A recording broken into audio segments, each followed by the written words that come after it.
Untuk anggotanya itu ada Selviner Baiti, ada Jaharana Jamila, ada Muhammad Sal Rosihin, ada Muhammad Arya Ardana, dan Alwa Halim. Oke, baik, mulai dari saya.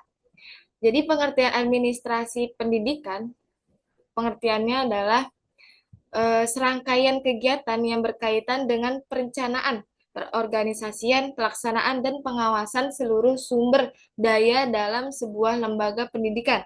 Untuk mencapai tujuan pendidikan yang telah ditetapkan, ini mencakup berbagai aspek, mulai dari manajemen keuangan dan sumber daya manusia hingga pengembangan kurikulum dan evaluasi pembelajaran. Ada juga tenaga kependidikan. Nah, apa sih tenaga kependidikan itu?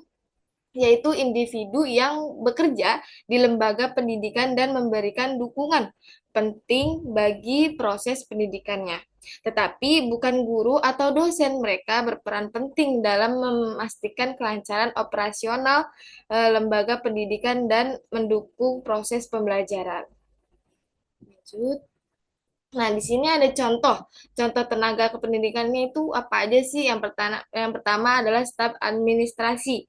Apa itu staf administrasi? Nah, staf administrasi itu adalah pertanggungjawaban atas pengelolaan administrasi sekolah seperti kepegawaian, keuangan, dan dokumentasi.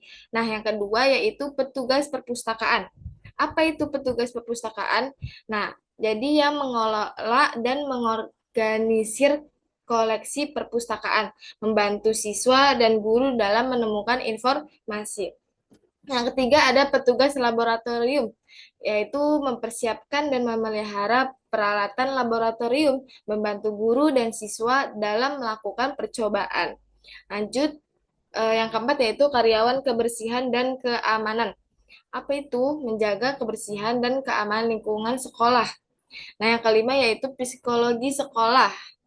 Apa itu psikologi sekolah? Yaitu memberikan konseling dan bimbingan kepada siswa yang membutuhkan. Nah, yang keenam adalah tenaga kesehatan, yaitu memberikan layanan kesehatan dasar kepada siswa dan guru. Nah, yang kedua yaitu pengertian proses administrasi PTK. Nah, administrasi tenaga kependidikan ini merupai serangkaian kegiatan yang terstruktur dan sistematis dalam mengelola sumber daya manusia di bidang pendidikan. Proses ini meliputi perencanaan, pengadaan, penataan, pengangkatan, dan penempatan pengembangan, dan evaluasi tenaga kependidikan. Baik, selanjutnya akan dipresentasikan oleh Muhammad Sahar Rosidin. Kepadanya kami persilahkan. Baik, terima kasih untuk Zahra Nur Jamila. Baik, saya ingin membacakan yang pertama yaitu tujuan administrasi PTK. Tujuan utamanya yaitu administrasi PTK adalah untuk meningkatkan kualitas pendidikan dengan memastikan tenaga kependidikan yang kompeten, profesional, dan termotivasi. Yang kedua yaitu menciptakan lingkungan kerja yang kondusif bagi tenaga kependidikan untuk berkembang dan berkontribusi optimal. Eh, yang ketiga itu memperlancar proses pembelajaran dengan menyediakan sumber daya dan dukungan yang diperlukan. Next. Adapun proses administrasi PTK, proses administrasi PTK melibatkan berbagai tahapan, yaitu satu, perencanaan. Perencanaan itu menentukan kebutuhan tenaga kependidikan, merumuskan strategi rekrutmen, dan menetapkan standar kompetensi. Yang kedua yaitu ada pengadaan. Pengadaan melakukan proses rekrutmen, seleksi, dan pengangkatan tenaga kependidikan. Yang ketiga yaitu ada penataan, menata dan mengatur struktur organisasi tenaga kependidikan, termasuk penempatan dan pembagian tugas masing-masing. Yang keempat itu ada pengembangan, memberikan pelatihan, bimbingan, dan kesempatan pengembangan profesional bagi tanpa pendidikan, tenaga kependidikan. Yang kelima yaitu ada evaluasi. Kita harus bisa mengevaluasi kinerja kita, tenaga kependidikan kita, mengidentifikasi kebutuhan, pengembangan, dan memberikan penghargaan atas prestasi yang didapatkan oleh kita. Baik, terima Next. kasih Mas Sahal. Oke. Dilanjut oleh Selvi Nurbaiti, kepadanya kami persilahkan.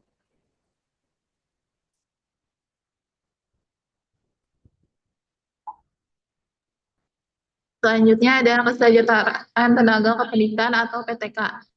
Kesejahteraan PTK merujuk pada kondisi dan situasi yang memungkinkan tenaga kependidikan untuk hidup dengan layak dan merasa puas dengan pekerjaannya. Ini mencakup berbagai aspek, mulai dari gaji dan tunjangan hingga fasilitas kerja dan pengembangan profesional.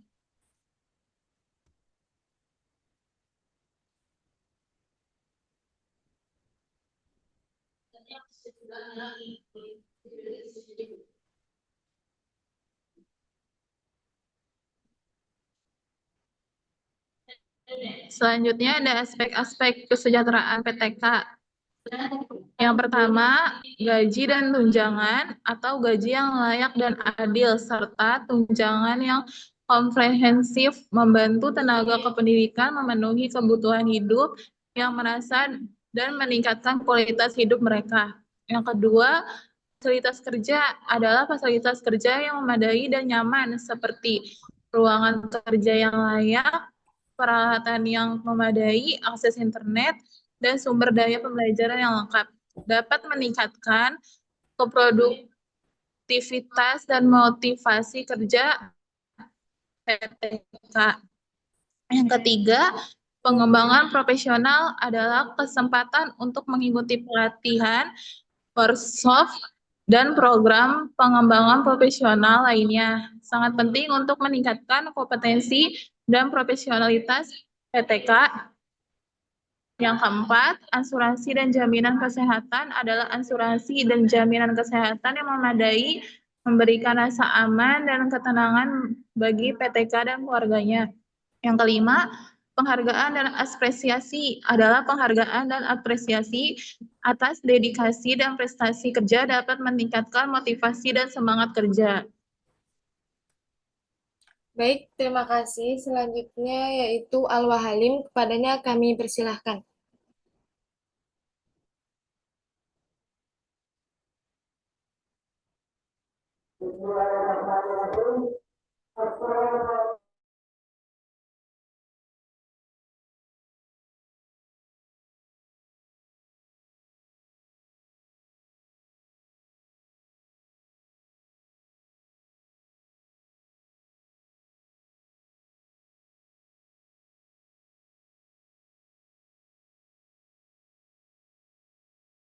Ya, mungkin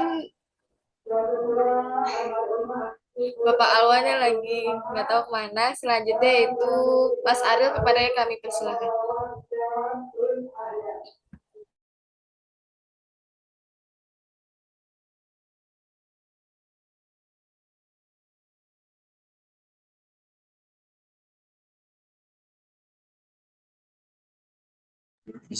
Selanjutnya, tujuan kesejahteraan PTK. Tujuan utama dari kesejahteraan PTK adalah lebih cenderung termotivasi, produktif, dan berdedikasi dalam menjalankan tugasnya. Kedua, meningkatkan kepuasan kerja PTK. PTK yang merasa dihargai dan sejahtera cenderung lebih loyal dan memiliki tingkat absensi yang rendah. Next, pengertian cuti PTK. Cuti PTK adalah periode waktu di mana tenaga kependidikan diizinkan untuk tidak masuk kerja. Ini merupakan hak yang diberikan kepada PTK untuk berbagai keperluan seperti istirahat, urusan pribadi, atau alasan kesehatan. Jenis-jenis cuti PTK antara lain yaitu pertama, cuti tahunan. Cuti yang diberikan kepada PTK setiap tahunnya untuk beristirahat dan menyegarkan pikiran. Kedua, cuti besar. Cuti yang diberikan kepada PTK setelah bekerja selama jangka waktu tertentu, biasanya kurang lebih 6 tahun untuk tujuan khusus, seperti melanjutkan pendidikan atau melakukan perjalanan. Ketiga, cuti sakit. Cuti yang diberikan kepada PTK yang sedang sakit dan memerlukan waktu untuk pemulihan. Yang terakhir, cuti melahirkan. Cuti yang diberikan kepada PTK wanita yang sedang melahirkan untuk merawat dirinya dan bayinya. Selanjutnya, peraturan tentang cuti PTK. Peraturan tentang cuti PTK diatur dalam peraturan perundang-undangan seperti peraturan badan Kepegawaian Negara nomor 24 tahun 2017 tentang tata cara pemberian cuti pegawai negara sipil atau yang bisa disebut PNS. Tujuan cuti PTK pertama, mempertahankan kesehatan dan kesejahteraan PTK. Cuti memungkinkan PTK untuk beristirahat dan menjaga kesehatannya baik fisik maupun mental. Kedua, meningkatkan produktivitas kerja. Cuti yang cukup dapat membantu PTK untuk kembali bekerja dengan lebih segar dan termotivasi. Selanjutnya, menunjang kehidupan pribadi. Cuti memberikan kesempatan kepada PTK untuk mengurus urusan pribadi dan keluarga. Cuti PTK merupakan hak yang penting bagi PTK untuk menjaga keseimbangan antara kehidupan profesional dan pribadi. Selanjutnya,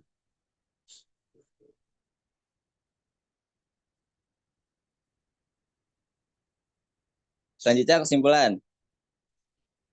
Administrasi dan tenaga kependidikan atau PTK saling berkaitan erat dan merupakan pilar penting dalam keberhasilan sistem pendidikan. Administrasi yang efektif dan efisien menunjang kinerja PTK yang optimal. Sementara PTK yang berkualitas dan termotivasi membutuhkan sistem administrasi yang mendukung.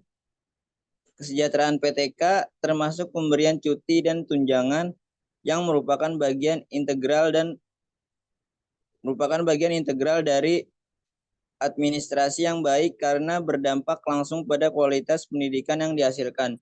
Secara keseluruhan, sinergi antara administrasi yang baik dan PTK yang profesional menghasilkan sistem pendidikan yang berkualitas dan berkelanjutan.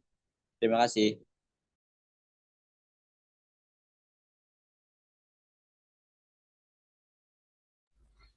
Baik, terima kasih untuk teman-teman gitu. Mungkin harapan dari presentasi ini dapat memberikan benefit ilmu yang baik ke depannya dan teman-teman dapat mempelajarinya. Mungkin sekian dari kelompok kami, kelompok 3. Kurang lebihnya mohon maaf. Wassalamualaikum warahmatullahi wabarakatuh. Waalaikumsalam warahmatullahi wabarakatuh.